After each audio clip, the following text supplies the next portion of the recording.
যে 3 ভাগ হবে, 1 ভাগ তোরা খাবি, 1 ভাগ গরিবরে দিবি আর 1 ভাগ আমার গুরুরে দিবি, আমার একটুও লাগবে না। তা আল্লাহ পাক নসিবে দেয়নি।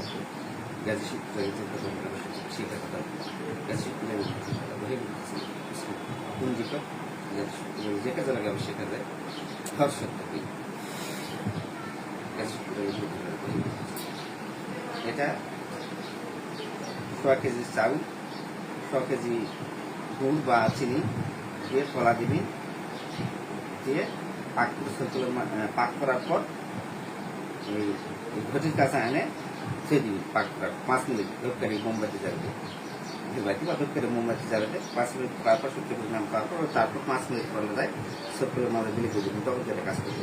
আচ্ছা ঠিক আছে। আর এই বাটি এলা বাটি কোনো সমস্যা না, বাটিতে সরষের তেল করে দিবি স্বামী স্ত্রী। এটা হলো কাঁসার বাটি, যে একা চলে চালাছি না। আমি আপনি বলছেন যে আমার কাছে আনলে আমি অনুমতি দিলে চলবে, আমি পরীক্ষা করিনি, সব রেখে দিছি এই জন্য।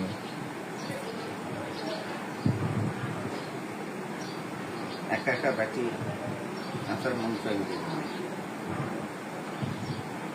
এটা নিয়ম কিছু আছে, ব্যবহার করে দূরে মাটি কিনি অথবা ওই মন্ত্র খাতা দিয়ে খাতা দেয়নি, আমার কাছে আছে মন্ত্র।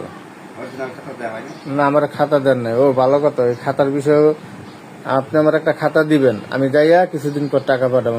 আমার কাছে এখন নগদ না, আপনার মাইয়া আমার কইয়া পাঠাইছে, আমি একটা লোন উঠাইতেছি, বললাম না আপনার লোনের টাকা পাই আমি সব দিয়ে দিব আপনার হাদিয়া সহ, গুরু দক্ষিণা সহ। এই খাতা যেভাবে লেখা আছে আমি ওটা পাঠিয়ে দিন। এটাতে তেল করবি, তেল করে দিবি না, এটা দরকার লাগবে না, খালি তেল বসে করবেন, তেল একটু ঢালে করে দিয়ে দিবি।